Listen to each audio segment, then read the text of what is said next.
Well, shalom, everybody. This is Derek Leman, and welcome to the Hebrew portion. We're going to look tonight at Exodus 23, verses 14 through 17. Some verses in Exodus about the pilgrim festivals, the 3 times a year that all the males are to appear before Hashem at the place where he causes his name to dwell. So, the passage tonight is interesting to me and probably to a lot of people because it's about the feasts, the holidays. And a lot of people who did not grow up Jewish, but who became practicers of Jewish life, Torah, Jewish customs. What's the thing that drew many people who weren't born Jewish into this? It would be the feasts. And when I think of the feasts in the Torah, I think of Leviticus chapter 23. That's the ultimate feast chapter. But tonight we're going to be in Exodus 23. And to me, that makes it easy to remember where the other passage about the feasts is. Really, there are probably 3 big places to read about the feasts in the Bible, and that would be Exodus 23, Leviticus 23, and Deuteronomy 16. Well, tonight we're going to be in what is probably the earliest, the oldest, the most ancient section about the feasts in the Torah in Exodus 23. A lot of scholars consider it to be part of the E source. It's a very ancient law code that if you follow that kind of scholarship, that E included in his version of the events of the history of Israel. Regardless of what you believe about how the Torah came to be or its background, we're going to translate it tonight, talk about its meaning, learn some of the important vocabulary from this chapter, and think about how the feasts have different names. The names that are used here for the feasts are not the names we're used to seeing in other places that talk about them. But before we begin all of that, let's open in a word of prayer. Baruch atah Adonai Eloheinu melech haolam asher kiddushanu b'mitzvotav v'tzivanu la'asok b'divrei Torah. And may we immerse ourselves in the words of Torah tonight. And as we immerse ourselves in them, I pray that we would become excited about what they mean to us, about the coming of the feasts. Passover, for example, will be here before we know it. And God, I pray that we would have a great excitement about your holy times and what they mean for us, for our families, for our circle of friends. In Yeshua, amen. Okay, so let me share my screen and we're going to take a look at some of the key words in these verses tonight. Festive words in Exodus 23, 14 through 17. So we should begin over on the top right, but I'm actually going to just take a minute and focus on this word on the top left. Chag. Chag is the basic word for feast or festival in Hebrew. And if you're around Jewish people or Messianic Jews during the festival times of the year, you'll notice people saying Chag Sameach, which means happy festival, to one another. And that's that word Chag. It's a great vocabulary word. If you don't already have that in your repertoire of Hebrew words, I highly recommend it, Chag. But now we'll begin the logical place over here on the top right. And let's take a look at Regalim. Regalim is highly related to the word feet.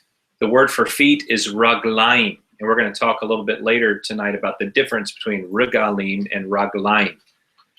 Regalim usually means times or occurrences when you do something more than one time. It's almost a synonym for the Hebrew word pa'amim, which would mean times. Then we just talked about this noun, chag, which means festival. Well, the verb form, which we see in our passage tonight, tachog, is the you will form. So there is a verb form from that noun. And we're going to translate it, you will celebrate. Some people say this goes back to a root word that has an idea of spinning or going in a circle, which could possibly refer to dancing that would go on at festivals. So who knows, maybe there's some reason why the word for festival and the verb for celebrating a festival have to do with dancing. Coming down to the second line, we have matzot. And if you know that ot is the feminine plural ending, And almost everybody knows what a matzah is, a piece of unleavened bread. So matzot is the plural. And the feast that we usually think of as unleavened bread in English, in Hebrew, is called the Feast of Matzot, related to the Feast of Passover, although the word Passover is not used in our passage tonight. And we'll talk about that. And then there's the word moed. And a lot of people who have been excited about the idea of feasts and festivals in the Torah know this word moed, because the moadim, which is the plural of moed, these are the fixed days or the fixed times. Some people will call them the appointed times. And they refer to God's occasions. Occasions when he calls on the people to observe in different ways. And then we have the word katsir, harvest, the time of reaping. And the feast that is going to be called the Feast of Harvest in our passage tonight is usually called Shavuot in Leviticus 23, in Deuteronomy 16, and in other places that discuss it, or which means weeks. But instead, in our passage, it's called the Feast of the Harvest. And then finally, Asif, gathering. And this feast that will be called Asif, or gathering, in our passage tonight is usually called Sukkot in other passages. So some of the key lines we're going to be translating tonight. Et chag hamatzot tishmor, v'chag hakatzir bichurei ma'asecha, and v'chag ha'asif b'tzeit hashana. We'll discuss the grammar of these words in just a moment, but let me stop sharing my screen for a minute. So as we think about the meaning of the feasts, and as we look at Exodus 23 verses 14 through 17 tonight, we've already noticed in the vocabulary that the feasts are called by different names here than perhaps what we're used to. These verses about the feasts are also an occasion for us to learn some basic points of grammar. And I want to go over some of those basic points of grammar now. I always hope that in these weekly lessons, I'm helping everyone sharpen up their grammar a bit. So let me enlarge that. Okay. Et chag hamatzot tishmor. Let's focus on two parts of this clause, et chag and chag hamatzot. So this whole phrase begins with an et. What is et? Et is a definite direct object marker. Sometimes I call it a DDO. And definite direct objects in Hebrew are marked with the word et, which is untranslatable. It's a difficult concept to get across in the beginning when you're learning how Hebrew grammar works, that there could be words that you don't translate in English. And I always tell my students, there are two things I would change about Hebrew if I were allowed to change things about Hebrew. The first thing I would change is I would use et in front of all direct objects instead of only in front of definite direct objects. The other thing I would change is I wouldn't use shava for both sounds, the silent vowel and the vowel that makes the lazy half sound up. I think it would have been great if the Masoretes would have used two different vowel marks for that. But let's get back to et. So et is used in front of direct objects, but it's not used in front of all direct objects. It's only used in front of direct objects that are definite. What do I mean by definite? It's either preceded by the word vi, which in Hebrew the word vi is the prefix ha, or it's a proper noun, like a person's name or a place name. Or actually it can even be, another way that something can be definite, it could be your son. If there's a possessive pronoun with a noun, that makes it definite. The idea of definiteness is this. If I'm talking about a son, that could be any son, it's indefinite. But if I say your son, or if I say the son, or if I just called your son by his name, let's say David, all of those are definite. When I refer to David or your son or the son, I mean a definite son. But if I say a son, it could be anybody's son, or any one of your sons if you have more than one. So et is only used in front of definite direct objects. And in this clause, the direct object comes first. That's rather unusual. Most of the time, we don't begin a sentence in English or in Hebrew with the direct object. In English, sentences usually begin with the subject, followed by the verb, and then the object. In Hebrew, the common order is verb, subject, object. But here we have this unusual sentence that's going to be object, subject, verb. So the object is et chag, the subject is hamatzot, and actually, I take it back. The object of this sentence is et chag hamatzot, the feast of matzahs, and the subject is embedded in the verb you will observe, even though the word you isn't used separately here, it's just a part of the verb. So this is a sentence that is object, subject, verb. That's et chag. Now let's take a look at chag hamatzot. Chag hamatzot, this is not just two words that happen to be next to each other. These two words are adjacent to each other for a reason. They form what can be called a word pair or a construct chain. In other words, these two words have an of relationship. There's no word for of in Hebrew. So if you put two nouns next to each other with nothing in between them, almost for sure you have a word pair or a construct chain. And if the second word has a definite article or is a proper noun, the whole phrase is definite. So I want to continue just explaining some of the points of grammar before we read the verses and translate them tonight. And by the time we read them, to translate them, we'll already know all of the hard parts, and they'll actually be quite easy to translate. So let's take a look at another piece of the grammar. All right, the phrase v'chag hakatzir bikurei ma'asecha, and the feast of the harvest, the first fruits of your labors. First, let's look at chag hakatzir. This is just like what we looked at in the previous phrase. It's a word pair. We have two nouns adjacent to each other with nothing in between them, and the second noun happens to be definite. It has the ha in front of it. Remember, the rule for a word pair is if the second word of the word pair is definite, the whole word pair is definite. So this is the feast of the harvest. You say, well, how can the first word be definite? Why did you supply the word the in front of it? It's because that's how it works in Hebrew. If the second word in the word pair is definite, the whole word pair is definite. Okay, and then we come to the phrase bikurei ma'asecha.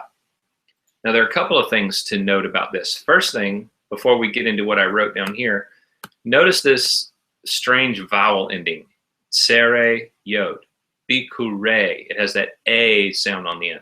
Anytime you see tsere yod, or anytime a noun has this a ending, that means it is a plural construct, a plural word pair form. All right, what do I mean by that? Well, if it was not in a word pair, if it was all alone, it would be bikurim. Bikurim would be the plural. And it means first fruits, bikurim.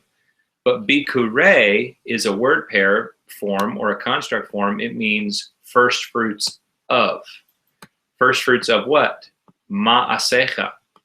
Ma'asecha takes the word ma'asim, which would be labors, and puts a suffix on the end of it, cha, which means your.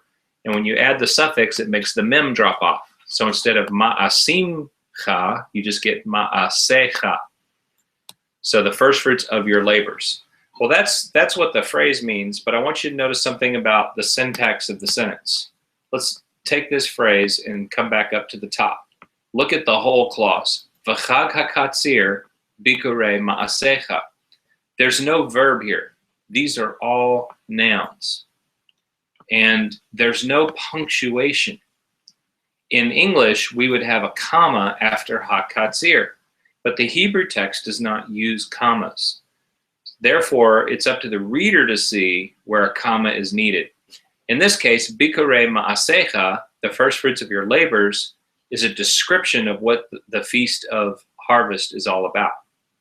So you have to figure out the syntax of the sentence for yourself without the help of punctuation. Finally, one other phrase I want to look at before we start translating verses, and that is V'chag ha'asif b'tzeit hashana. Again, we have here no verbs. The verbs are going to come later in the verse. We have a bunch of nouns. So what does all this mean? In the Feast of the Gathering at the end of the year. Chag ha'asif is exactly like the two phrases we saw earlier, Chag ha'matzot and Chag ha'katzir. It's also a word pair. And then b'tzeit. Tzeit means the end of something. And ba is the prefix that usually means in, on, by, or can mean among. But sometimes bait, the prefix bait, is used in expressions of time. And so this is trying to describe the time of the year that the festival happens at. So we can translate this bait as being at, because it's communicating time. So the phrase Tzeit Hashana is a word pair, the end of the year, and the bait prefix is the preposition in. It modifies the whole phrase, meaning at the end of the year. So the Feast of the Gathering at the end of the year. Now that we've taken a look at some of the details, we're ready to actually read and translate the verses. I'm going to first read the verses rather slowly. And since we moved fairly quickly through that grammar discussion, I should have plenty of time to explain the translation. For those of you who are viewing live right now, we have a chat window here on holylanguage.com, and I'll stick around for a few minutes after class to answer any questions that you might have. You may, for all I know, people in the chat might have already been posting questions, but I'm going to wait till the end to take a look at whatever your questions are. So if you think of questions about things I've said or something I didn't cover about these verses, go on ahead and be thinking about what you're going to post, because I'll just hang around for a few minutes at the end and answer those things. All right, let me share my screen again, and we'll read the verses slowly and discuss the translation. Oh, one more point of grammar before we translate the verses. I said earlier that the word regalim, which occurs in our verses tonight, is very similar to the word for feet, raglaim. And here I show you the difference in the spelling. So notice that regalim means occurrences or times, and that raglaim means feet. Now I want you to just imagine if there were no vowels. These words would be absolutely identical. So it gives you some idea of the importance of the vowels in biblical Hebrew. It can make a world of difference in the meaning. Both of these words come from the root regel, foot, and so they're both related to the idea of feet. Raglaim is used in Leviticus 23 about a thing that has 4 legs. But regalim is used in Numbers 22:28 when the donkey asks Balaam, "Why have you beaten me these 3 times?" That word times is regalim. Maybe the thing that these two words have in common is that taking steps with our feet is a very repetitive action. So perhaps that is the reason why regalim can connote repeat occurrences. In fact, we tend to use the word that way in English too. We talk about a long process having many steps. So the idea of steps might be why in Hebrew the word related to feet means times or occurrences. Also, I want you to notice in this word raglaim, we have what's called the dual ending, that ending ayim. You see that ending in words mainly that have to do with body parts that tend to come in twos. Like when you speak of someone's hands, they are their yadayim, or their eyes are their einayim, their ears are their aznaim, their nostrils are their apayim. these dual ending words usually are for things that are two. They're neither plural nor singular. They're dual. But regalim spells the root using the normal plural, and it has a completely different meaning. I guess there's even one more piece of grammar I wanted to explain before we read the verses, and that is velo yera'u panai rekam, and you will not be seen before me empty. Yera'u comes from the root ra'ah, and it is in the nifal form. Now, the basic meaning of ra'ah in the kal form is see, but the nifal is passive, so it means be seen. If this verb were in the kal, it would look like yir'u. But the clue that this is a nifal is the vowel kamates under the resh. Now, if you see a verb spelled with odd vowels and you don't know what pattern it is, you don't know if it's kal, pl, nifal, hitpael, hifil, or one of the other patterns, you can use your lexicon to determine what pattern a verb occurs in. And then finally, this word rekam, empty. Just a comment about what it means. It says, and you will not be seen before me rekam, empty or empty-handed. In other words, bring to the festival your offerings, your tithes, or your first fruits. Support the priests and the Levites and share in the feast with the rich and the poor. Now, when I've been commenting on the feast, I've been mixing together information from Exodus 23, Leviticus 23, Deuteronomy 16, and also now that I'm talking about tithes and first fruits, I'm mixing in information from other passages. The truth is, if you take Exodus 23 all by itself, it doesn't say what it means by not being seen before me empty-handed. It doesn't specify what kinds of things they might bring with them. But if we try to put together the different parts of the Torah to figure out the overall meaning, we can supply the meaning from the other parts. And now, finally, we can translate the verses. Verse 14 is very short. Sometimes I can't fit a verse on a slide. Sometimes I have trouble making a verse look long enough to be on a slide. In 5 simple words, Exodus 23:14 says something profound. Shalosh regalim tachog li bashana. 3 times you will hold a feast for me in the year.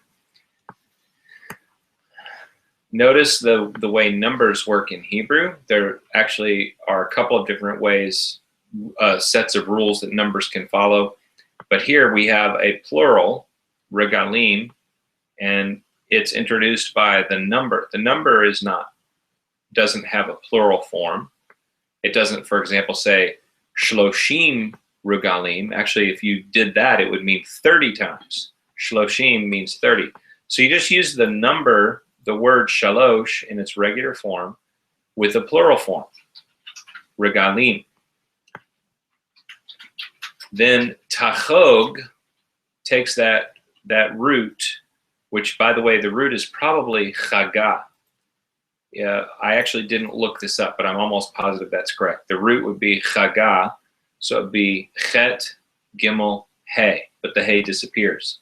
Tachog, you will hold a feast, and that's related to the noun chag, which means feast. Li, for me, you will do it for Adonai.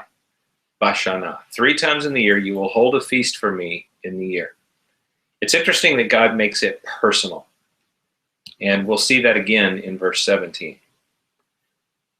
Now, in verse 15, we have more than would fit on one slide. This is a much longer verse.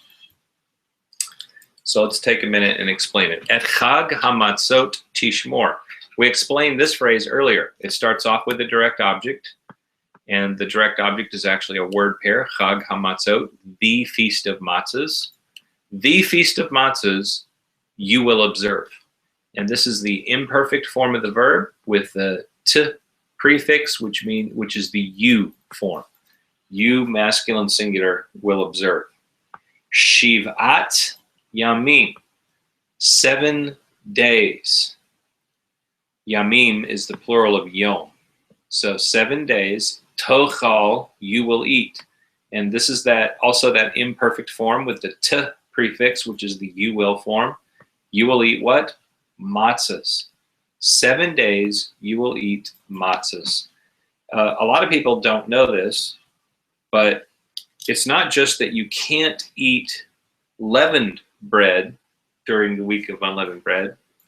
It's also a positive commandment, a performative commandment that you're supposed to eat matzahs.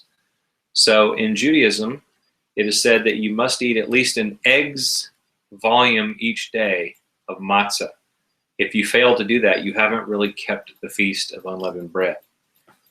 I know a lot of people these days are gluten-free, and that causes a problem for obeying the commandment. Fortunately now, it's very easy to get gluten-free matzah at Passover. Ka'asher, just as tziviticha, I commanded you. Let's take a second and break down tziviticha.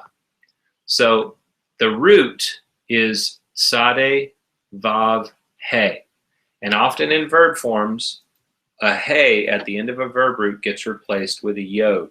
I talk about this almost every week when we translate verses. It's so common. Almost every set of verses we look at has at least one example of it. And here we see it again. So the root again would be tzade, vav, he, but the he gets replaced with a yod because there are suffixes here. And t is the suffix.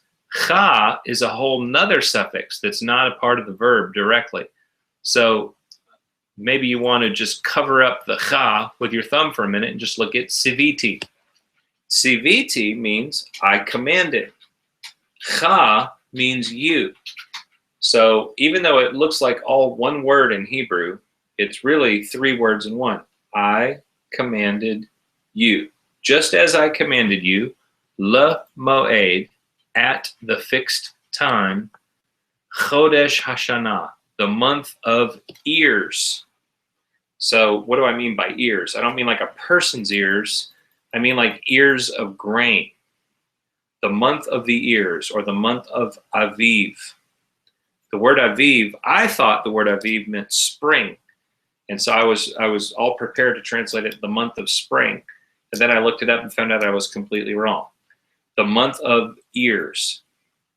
Why is it called the month of ears? Because it's when the the wheat harvest is ripe. No, it is the barley harvest. I said it right the first time. When the barley harvest is ripe, when the ears of barley are appearing on the plants. And you notice that all 3 of the festivals that are pilgrimage festivals in the Torah relate to the agricultural cycle. The Feast of Matzahs comes at the beginning of the barley harvest. The Feast of the Harvest, which is elsewhere called Shavuot or Weeks, occurs at the beginning of the wheat harvest. And then the Feast of Gathering, Asif in our passage tonight, which is elsewhere called Sukkot, is at the end of the year when you've gathered in all of the produce, including the wine and the fruit. So the month at which you celebrate the Feast of Matzot is the month of the ears, as in the ears of grain. Kivo yatzata mimitzrayim velo yera'u panai rekam. Kivo, for in it. It looks like in him. Always remember that there's no word for it in Hebrew. If it's a masculine it will use him. If it's a feminine it will use her. But it wouldn't make a lot of sense to translate it in him. It means in it. For in it, what is the it talking about? The month of the ears, the month of Aviv. For in it, Yatzata, you came out, Mimitzrayim, from Egypt. Yatzata is the root Yod, Sade, Aleph, with the Ta suffix, which is the U form. And Yatza all by itself means came out. So this is you came out. Mi Mitzrayim, the mi is from, and Mitzrayim is Egypt. Velo yera'u fanai rekam. Velo, and not yera'u, will you be seen. This is that verb I explained earlier. It's a nifal. It's a passive. If it was call, it would be yir'u, and yir'u would mean will see. But it's passive, and so in English we translate it, you will be seen. And not will you be seen, fanai, before me, rekam, empty-handed. Again, God makes it personal. When you come to appear at the pilgrimage festivals, you're coming to appear from God's point of view before me. And remember, he said earlier that they are to keep the festival, quote, for me. Now, verse 16 also couldn't fit this verse in one slide. V'chag hakatzir bikurei ma'asecha. And the feast of the harvest, I explained this word pair a little earlier. Bikurei ma'asecha, the first fruits of your labors. This is a parenthetical expression explaining what the Chag HaKatzir is. It's the time of year that you gather the first fruits of your labors. And Passover is literally the first fruits of the labors because the barley harvest is the earliest harvest in the year. So they're just beginning to see the first results of their agricultural work when the Feast of Matzot comes around. Asher tizra basadeh. Asher can mean which, that, what, or who. Tizra, this is the imperfect form. The root is Zion, Resh, Ayin. It is related to the word for seed or planting, which you plant, basadeh, in the field.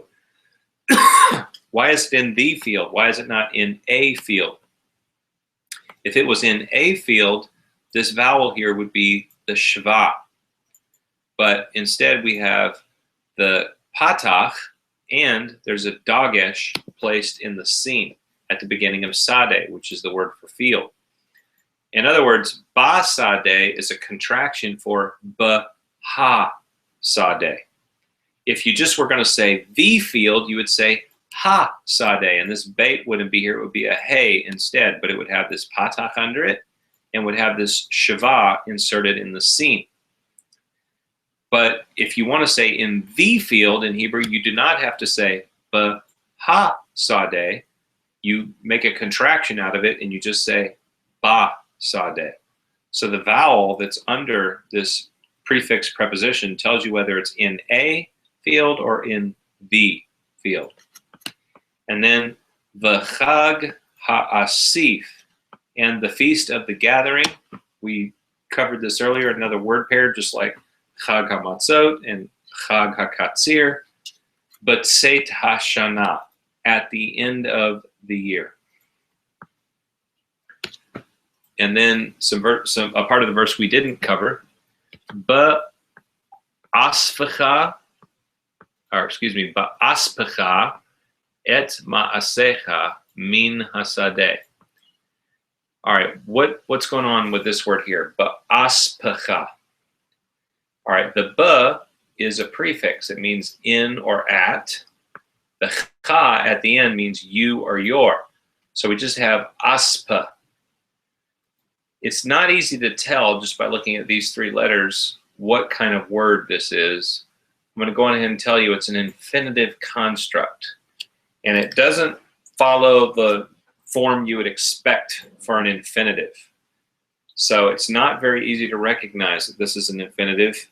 And all I can tell you is if you remember that infinitives tend to be used in expressions about time, and that the prefix preposition ba tends to be used in expressions about time, you could sort of guess that the verb form here is an infinitive. So the way, how would you translate this literally? In the gathering of you, or in gathering of you, is maybe the best I could do literally. What that means, though, is at the time of your gathering. At the time of your gathering, what? Ma'asecha, your labors. It's referring to the agricultural product as your labors. And furthermore, it says, min hasadeh, from the field. That's so the Feast of the Gathering comes at the end of the year after you've gathered in all of your labors. And that would include the fruit and the wine. So the winemaking process has already happened. Now it's the fall. You're done with all of that. It's time to celebrate. Finally, verse 17. Shalosh pa'amim. Now remember, in verse 14 it said shalosh regalim. Now in verse 17 it says shalosh pa'amim. Both of them end up meaning 3 times. The words are synonyms. So, but it's interesting that we have it expressed both ways. Verse 14, shalosh pa'amim bashana. Verse 17, shalosh pa'amim bashana. 3 times in the year, yera'eh, will be seen. Now notice earlier we had yera'u, and that was the they form. This is the he form. Why is it he? Because the subject is going to be every male. Every male will be seen. All right, then we have the word kol. You might say, wait a minute, why did you pronounce that kol? It looks like kal. All right, so let me read this whole line here. Yera'eh kol zekurcha. I did that pretty badly. Let me do it again. Yera'eh kol zekurcha. Why is it kol? I always tell my students, it might just be easier if you remember to always pronounce this word kol, regardless of what vowel is under it, whether it has a cholam over the kaf or a kametz under the kaf. Just always pronounce it kol. But students usually want to know the reason. They're not satisfied for me just to say always pronounce it that way, regardless of the vowel. Anytime you see kol with a kametz under it, it's always attached to the next word with this dash, which is in Hebrew called a makef. What this makef means is there is no accent on the first word. We don't accentuate the word at all. It runs right into the next word. So when there is an unaccented closed syllable, kametz is pronounced O. That little note about how kametz is pronounced went over the heads of a lot of people I know. It's a difficult rule to grasp. If you don't get it now, keep learning Hebrew. Eventually it'll all start to make sense. So when you pronounce this, you don't really accentuate the word kol. It just runs into the next word as if it was all one word. Yera'eh kol zechurcha. Kol zechurcha. The emphasis is on kur. Yera'eh kol zechurcha. And then finally we have this word zechurcha. Zechur means male and cha means of you. So will be seen every male of you, which, I've rendered here, will be seen every male among you. Finally, el, which means unto or into, paneh, the face of. So it's literally to the face of, but it means before the presence of. Before the presence of who? Ha'adon Adonai. Ha'adon means the master or the Lord. And we have here God's personal name, Yod-He Vav-He, which we usually speak aloud as Adonai. So before the presence of the Lord Adonai. And there we have Exodus 23, verses 14 through 17. And about the different names for the feasts, we could say that perhaps the feasts had multiple names. If the theory is correct that Exodus 23 is from the E source, this would be the northern tribes in Israel writing about the feasts. And we could say, well, maybe they tended to use different names than the people in Judah used for the feasts. And the feasts, another way we could look at the difference in the names. Here they're called the Feast of Matzahs, the Feast of the Harvest, and the Feast of Gathering. We're used to hearing them called Passover, Shavuot, and Sukkot. Another thing we could say about the two different sets of names is that these feasts have dual meanings. They're agricultural feasts, and they're also celebrations of God's work with the people of Israel. And here in Exodus 23, maybe you could say what we have are the agricultural names of the feasts, names more associated with agriculture. Some people, for example, think that the idea of eating unleavened bread in the desert was something that was common to shepherd culture. And there's a pretty fair amount of evidence that Canaanites and other nations had an unleavened bread feast. And of course, virtually all nations would have a feast of the grain time of the year and a feast at the end of the year when everything's been gathered in. A lot of the customs and the laws that the Israelites followed were actually quite similar to things that the nations did. So this is Derek Leman for holylanguage.com. If you're not a subscriber to holylanguage.com, I encourage you to subscribe. Be a Hebrew geek. There are a lot of great resources, a lot of great teachers. These videos that I share are just one among many of the kinds of video resources and other resources that you'll find at holylanguage.com. And for $30 a month, you get access to all of those resources, including instruction in beginner's biblical Hebrew. And some of you watching this might pick up a desire to learn Hebrew and want to do that. Izzy Abraham is the teacher for the biblical Hebrew classes. We also have prayer book Hebrew and modern Hebrew classes on holylanguage.com. And you can find me and my blog at thehebrewnerd.com. This is Derek Leman. Until next week.